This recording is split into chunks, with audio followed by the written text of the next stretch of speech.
साथियों नमस्कार, स्वागत है आप सभी का। आज हम लोग सॉल्व करने वाले हैं टेस्ट नंबर 25। लेकिन टेस्ट सॉल्व करने से पहले एक इम्पॉर्टेंट बात करनी थी आप लोगों से। क्या आप लोग चाहते हैं कि इस चैनल पर पिछले एक वर्ष का करंट अफेयर जो कि यूपीपीएससी प्री 2022 के लिए बेहद महत्वपूर्ण है वह कंप्लीट कराया जाए? अगर आप लोग चाहते हैं तो इसका जवाब कमेंट बॉक्स में ज़रूर दीजिएगा। तो चलिए शुरू करते हैं। अब पहला प्रश्न दिया है, राज्य पुनर्गठन आयोग ने 1 नवंबर 1956 को कितने राज्य तथा कितने संघ राज्य बनाए? ऑप्शन दिया है 14 राज्य एवं 6 संघ राज्य, 17 राज्य एवं 6 संघ राज्य, 14 राज्य एवं 8 संघ राज्य या 17 राज्य एवं 8 संघ राज्य। तो इसमें सबसे पहले आप लोग जान लीजिए कि 1956 में फजल अली की अध्यक्षता में राज्य पुनर्गठन आयोग का गठन किया गया। इसी आयोग की सिफारिश के आधार पर 1 नवंबर 1956 को 14 राज्य एवं 6 संघ राज्य बनाए गए। आगे देखेंगे, स्वतंत्रता के पश्चात नए राज्यों के निर्माण के लिए फजल अली की अध्यक्षता में एक राज्य पुनर्गठन आयोग का गठन हुआ, जिसकी सिफारिश पर 14 राज्य एवं 6 केंद्र शासित प्रदेश स्थापित किए गए। आंध्र प्रदेश स्वतंत्रता के पश्चात भाषा के आधार पर गठित प्रथम राज्य है, जिसका गठन 1 अक्टूबर 1953 को हुआ था। तो भाषा के आधार पर गठित प्रथम राज्य कौन सा है? आंध्र प्रदेश। आंध्र प्रदेश का जब गठन नहीं हुआ था उससे पहले मद्रास प्रेसिडेंसी हुआ करती थी, जिसके अंतर्गत आंध्र प्रदेश भी आता था। तो सन 1952-53 में एक आंदोलन हुआ। उस आंदोलन में मद्रास प्रेसिडेंसी से अलग कर आंध्र प्रदेश को एक नए राज्य का निर्माण करने के लिए मांग की गई, जिसमें एक महानुभाव थे जिनका नाम था पोट्टी श्री रामलू, जो कि बहुत दिनों तक अनशन करने के कारण उनकी मृत्यु हो गई। उनकी मृत्यु के पश्चात 1953 में ही आंध्र प्रदेश का भाषा के आधार पर एक राज्य के रूप में गठन किया गया। वर्तमान में भारत में 28 राज्य और 8 केंद्र शासित प्रदेश हैं। इससे पहले 29 राज्य और 7 केंद्र शासित प्रदेश हुआ करते थे, लेकिन 5 अगस्त 2019 में जम्मू कश्मीर से धारा 370 हटने के बाद उसे केंद्र शासित प्रदेश के रूप में परिवर्तित किया गया। तो उसमें से 2 केंद्र शासित प्रदेश बनाए गए, जिसमें से पहला था लद्दाख और दूसरा था जम्मू एंड कश्मीर। तो इसके बाद राज्यों की संख्या हो गई 28 और केंद्र शासित प्रदेशों की संख्या हो गई 9। उसके बाद 2020 में 26 जनवरी को दमन दीव एवं दादर नागर हवेली का विलय किया गया और इन दोनों को मिलाकर एक केंद्र शासित प्रदेश बनाया गया। तो इनकी संख्या 8 हो गई। तो वर्तमान में 28 राज्य और 8 केंद्र शासित प्रदेश हैं। आगे देखेंगे, निम्नलिखित में से कौन सा ध्वनि प्रदूषण का एक प्रभाव नहीं है? ऑप्शन दिया है उच्च रक्तचाप, त्वचा रोग, श्रवण ह्रास या टिनिटस। तो ध्वनि प्रदूषण से उच्च रक्तचाप यानी कि हाई ब्लड प्रेशर होता है, श्रवण ह्रास यानी कि सुनने की क्षमता कम हो जाती है, टिनिटस का अर्थ है कानों में जैसे कभी कभी सीटियां बजने लगती हैं, तो उसको टिनिटस कहा जाता है।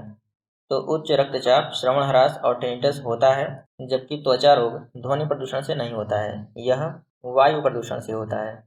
वायु प्रदूषण से और कौन कौन से रोग होते हैं?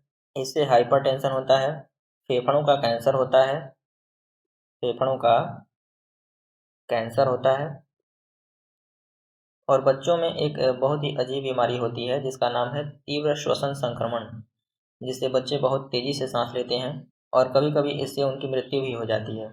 आगे देखेंगे, निम्नलिखित संविधान संशोधनों में से किसके द्वारा सिक्किम को विधिवत भारत संघ के एक पूर्ण राज्य के रूप में सम्मिलित किया गया? ऑप्शन दिया है 34वें संविधान संशोधन के द्वारा, 35वें संविधान संशोधन के द्वारा, 36वें संविधान संशोधन के द्वारा या 37वें संविधान संशोधन के द्वारा।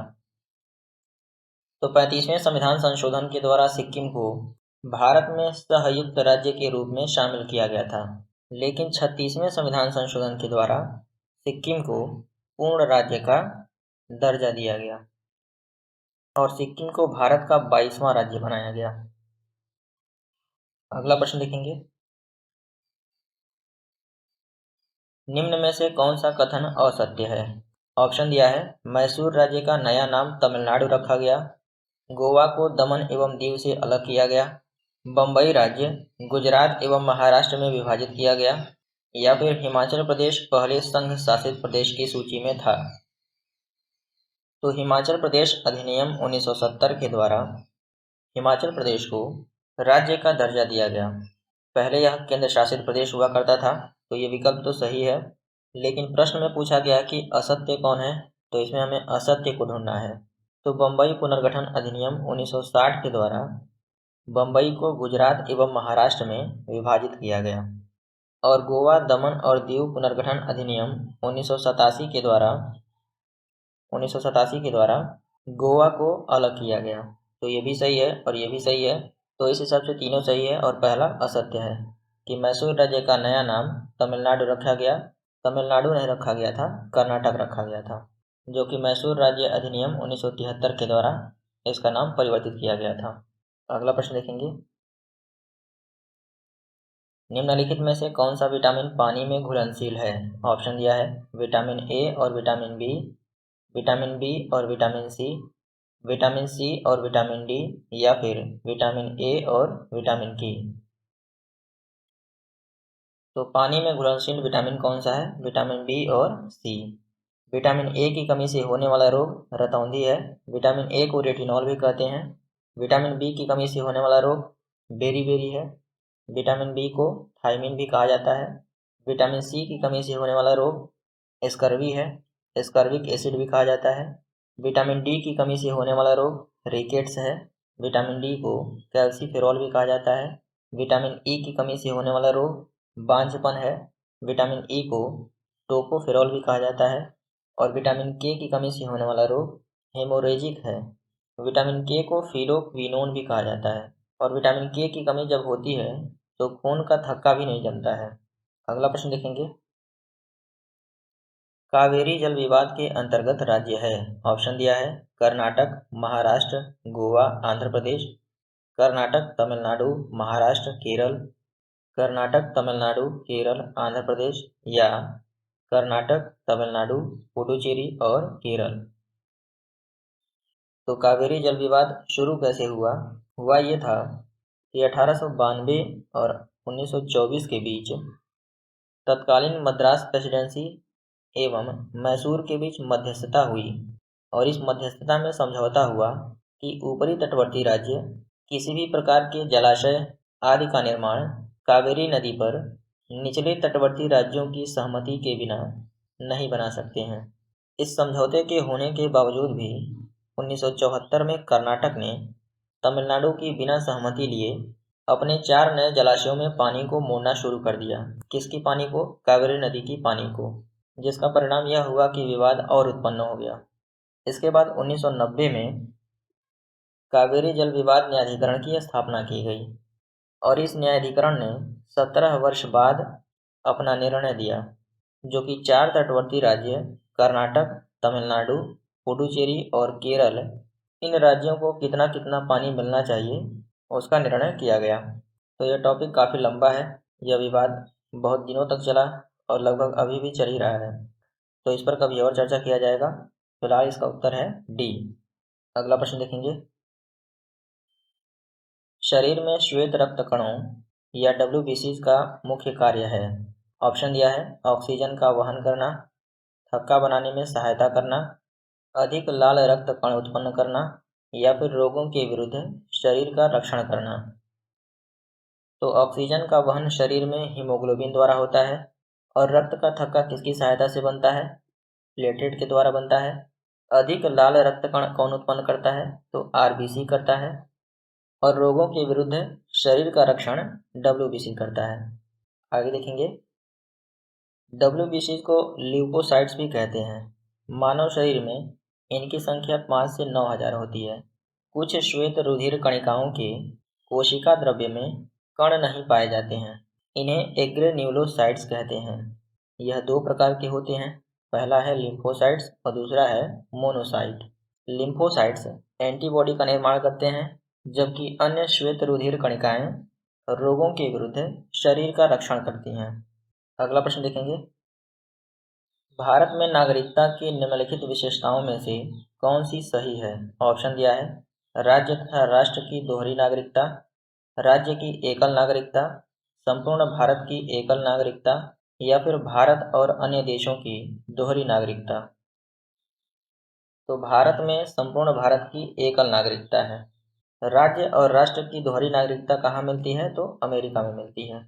आगे देखेंगे, भारतीय संविधान एकल नागरिकता प्रदान करता है।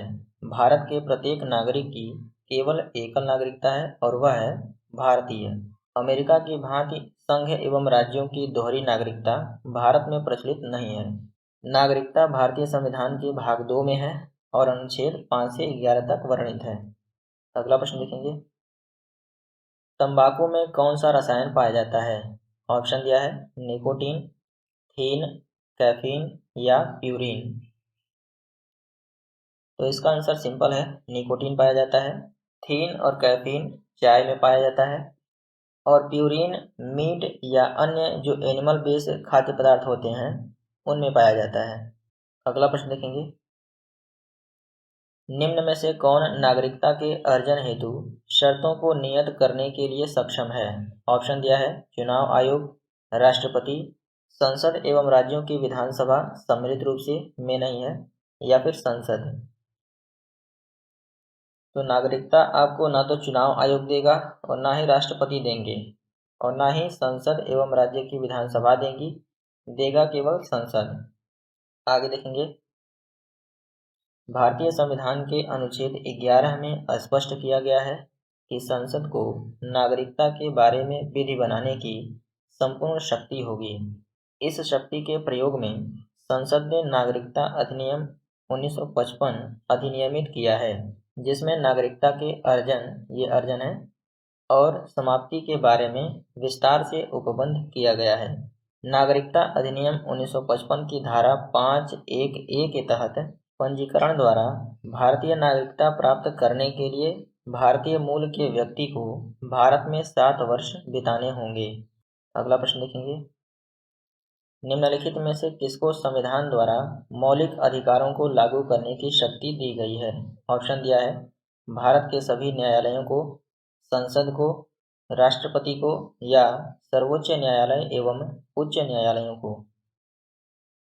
तो मौलिक अधिकारों को लागू करने की शक्ति सर्वोच्च न्यायालय एवं उच्च न्यायालयों को दिया गया है। कैसे? नीचे देखेंगे, संविधान का अनुच्छेद 13 मूल अधिकारों के उल्लंघन के विरुद्ध न्यायालय को न्यायिक पुनर्विलोकन की शक्ति प्रदान करता है। यह शक्ति केवल उच्चतम न्यायालय जो कि अनुच्छेद 32 के तहत तथा उच्च न्यायालयों जो कि अनुच्छेद 226 के तहत को प्रदान की गई है। अपनी इस शक्ति के अधीन उच्चतम न्यायालय एवं उच्च न्यायालय विधान मंडलों द्वारा पारित ऐसे किसी भी अधिनियम को असंवैधानिक घोषित कर सकते हैं जो संविधान के भाग 3 में, जो कि मूल अधिकारों से संबंधित है, में दिए गए किसी भी उपबंध की असंगति में है। अगला प्रश्न देखेंगे, हाइड्रोपोनिक्स क्या है? ऑप्शन दिया है बिना मृदा के पौधों की खेती, बिना मृदा के वनों की खेती, बिना मृदा के शाक सब्जियों की खेती या बिना मृदा के फूलों की खेती। तो हाइड्रोपोनिक्स बिना मृदा के पौधों की खेती है। आगे देखेंगे, हाइड्रोपोनिक्स तकनीक में पानी, पोषक तत्वों और दूसरे साधनों के जरिए घर के अंदर पौधों को तैयार किया जाता है। इसमें मिट्टी की जरूरत नहीं पड़ती है। यह दुनिया में सबसे तेजी से बढ़ती कृषि तकनीकों में से एक है।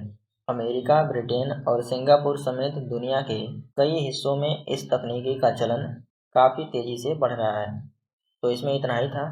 तब तक के लिए प्रैक्टिस करते रहिए। धन्यवाद।